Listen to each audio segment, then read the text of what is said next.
আসসালামু আলাইকুম রহমতুল্লাহ। বিকেলে একটু শুইয়া মোবাইলটা হাতে নিয়েছিলাম। হাতে নেওয়ার পরে যে ফেসবুকে ঢুকার পরে দেখলাম যে এমনি তো বাংলাদেশ নিয়ে রাজনীতি অনেক দেখতেছি, যে আমরা সবাই ব্রিলিয়ান্ট স্টুডেন্টরা গুপ্ত লেখা নিয়ে ব্যস্ত।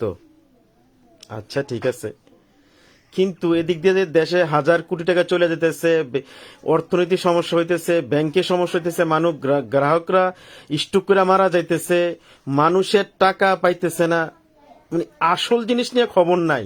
ও শুধু গুপ্ত লেখা নিয়ে হাজার টাকা নষ্ট করে বলতেছে রঙের। আর মানুষ একটা দেখলাম আজকে একজনে আল্লাহর কাছে উপরের দিকে দুইটা হাত দিয়ে চাইতেছে, আল্লাহ আমাকে খানা দাও। আরে আমার সোনার বাংলাদেশ, আরে সোনার, এই সাধারণত কয়েকটা জিনিস নিয়ে পুরা বাংলাদেশ ব্যস্ত, কিন্তু একটা দেশ যে গড়ার জন্য কি লাগে, ইন্নালিল্লাহ ইন্নালিল্লাহ, কি দেখতেছি, ইন্নালিল্লাহ। সে আজকে 30-40 বছর ধরে কি দেখতেছি, আমার দেশ, আশেপাশে দেশ, বাহিরের দেশ কম্পিটিশনে উন্নত হয়, আর আমার দেশ সেম বৃত্তের মধ্যে রয়েছে। সরি, মানে সেম বৃত্ত, মানে এই জন্য কাদাছুরা ওইটাতে, ওই জন্য কাদাছুরা ওইটা, কিন্তু আসল জিনিস নিয়ে কেউ নাই। মানুষের টাকার জন্য টাই পরা মানুষে, মানে মানে প্রতিযোগিতা কার টাকা নিব, শরম লজ্জা, লজ্জা থাকা উচিত মানুষের, যে আমি আরেকজনের টাকার জন্য তো লোভ করি কেন।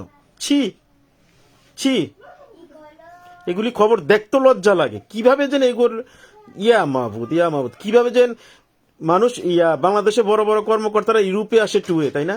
ইউরোপে চোখে দেখে না, ইউরোপে দেখে না ওরা কিভাবে দেশ চালায়। আরে নিজের একটা পার্সোনালিটি আছে, যে আমি এমন একটা দেশ চালাবো যে দেশকে সবাই ভয় পাবে, যে দেশকে সবাই সম্মান করবে, যে দেশকে সবাই উন্নত ভাববে। নিজের মনের কাছেও চায় যে আমি এমন একটা দেশের মন্ত্রিত্ব করব, রাজত্ব করব, যে দেশকে সবাই সম্মান করবে। চোর চোর লুটেরা এসব কেউ কিছু বলবে না। আন্তর্জাতিক, আমরা তো বাইরে থাকি, তাই না? আমরা তো জানি, শরম লাগে এসব নিউজ যখন বাইরে শুনে, বাইরের হেরা শুনে, শরম। ছি ছি ছি, কি লেখা নিয়ে এদিক দিয়ে মানুষ মরে যাইতেছে, ইয়াং জেনারেশন নষ্ট হয়ে যাইতেছে, এগুলি কোনো খবর নাই। এবং কি আরেকটা জিনিস না বললে না হয়, যে আমার কথাগুলো শোনেন, এই যাই দেখলাম ওই দিন খবরে, ট্রাকের ভিতর থেকে সামনে এই পাথর দিয়া ভিতরে ফেন্সি ডিল। তো যেই দেশগুলো আমার দেশের মানে ইয়াং জেনারেশনকে নষ্ট করার জন্য ফেন্সি ডিল দেয়, মদ দেয়, গাঁজা দেয়, হিরোইন দেয়, সবকিছু দেয়, ওই দেশের জন্য আমরা সবাই পাগল। ছি ছি ছি। আমি তো বাইরে থাকি, এমন বাইরে তারা ওরা দেশকে এত ভালোবাসে, দেশের ভাষা শেখানোর জন্য ফ্রি স্কুল। কথা বলে সারাদিনও শেষ হইবে না মনের দুঃখ, ঠিক আছে? সারাদিনও শেষ হইবে না মনের দুঃখ। কি দেখতেছে আমার দেশকে, ইয়া আল্লাহ ইয়া আল্লাহ। আমরা তো সবাই ভাবছি যে একটা কত সুন্দর দেশ গড়ব, আমরা প্রাউড ফিল করব। এত কষ্ট করে রেমিটেন্স পাঠানোর পরেও টেনশন করতে হয় কেন? সারাদিন রাত্র কাজ করে বাসায় এসে শোয়ার পরে ফেসবুক দেখতে দেখি ইসলামী ব্যাংক নয় টানাটানি, ব্যাংকে টাকা নাই, অমুক নাই। কেন রে ভাই? কাম করে খা। ও একটা কথা ছিল না, এই কি ফাগলা কলা খাবি নি, গাছ লাগাইয়া খা, এরকম। আর নিজে কাজ করে খা।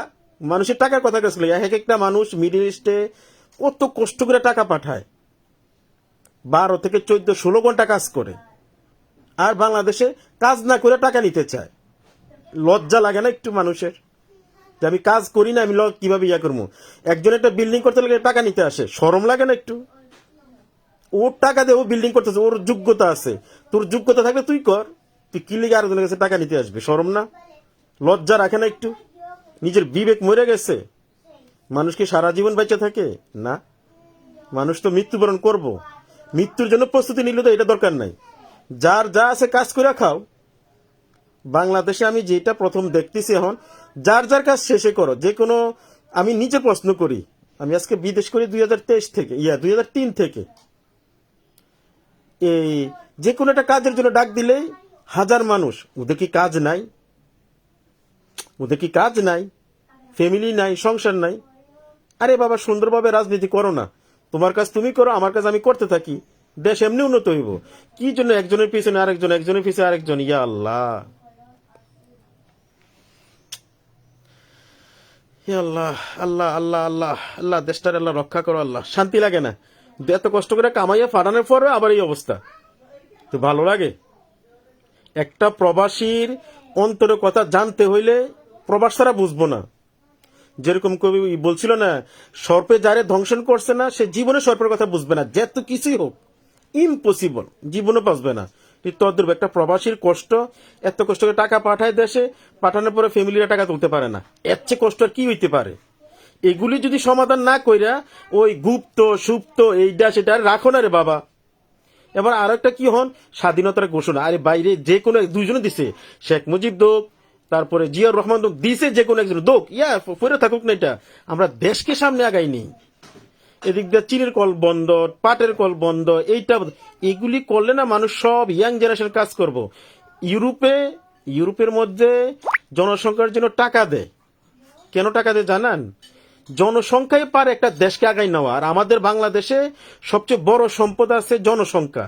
দ্যাট মিনস আপনি যে কোনো কাজে লাগাতে পারবেন। বিলিভ মি, যে আমার কথাগুলো শুনতেছেন, ভালো মন্দ খারাপ মনোযোগ দিয়ে শুনলেন, জনসংখ্যা ছাড়া দেশ পৃথিবীতে উন্নত হয় না। প্রথম কাজ জনসংখ্যা। আমাদের দেশে জনসংখ্যা আছে, ওই জনসংখ্যাটা কাজে লাগাই আমরা দেশটার সামনের দিকে নেই না রে বাবা। আর মানুষের পকেটের দিকে না চাইয়া নিজে কাজ করি না। আল্লাহর হস্তে প্লিজ দেশটার একটু সামনের দিকে আগাই নেন। মানুষের এই তোল্লাদারি হয়ে বাঁচছেন না। মানুষের তোল্লাদারি হয়ে কি বাঁচতে পছন্দ? নিজে কাজ করবো, নিজে খামু, নিজে শেষ, আল্লাহ বিল্লাহ করবো, শেষ। আমি কি তোল্লাদারি করে আমার বাঁচতে হবে? আমি একজনের পিছনে ঘুরে ঘুরে 500 টাকা দিব, ওই 500 টাকা দিয়ে আমি আমার সংসার, আমার বাচ্চার জন্য খানা কিনে নিয়ে যাবো। লজ্জা এটা।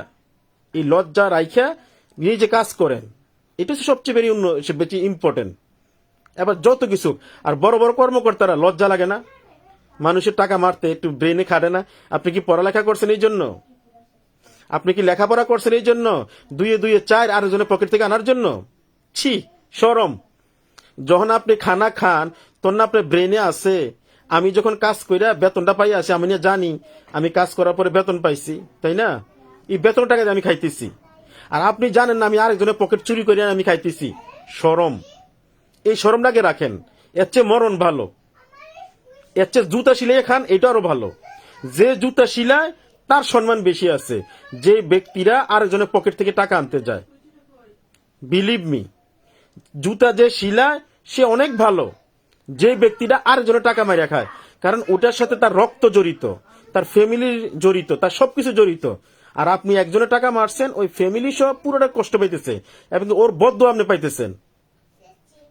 এর চেয়ে মরণ ভালো, কারণ আপনি দুনিয়াও শেষ করতেছেন, আখিরাতও শেষ করতেছেন। ঠিক আছে? সরি, অনেক অনেক কষ্ট লাগতেছে এগুলি দেখা, অনেক। দেশের উপরে মানে একটা পুরা ওয়ার্ল্ড, আমরা তো ওয়ার্ল্ড নিয়ে চিন্তা করতে হবে, তাই না?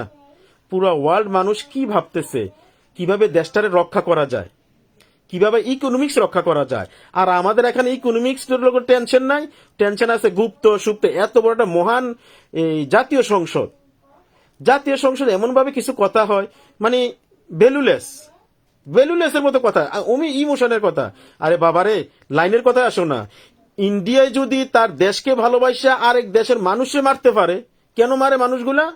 ও দেশকে ভালোবাসে, আর আমি আমার দেশকে ভালোবাসতে পারি না?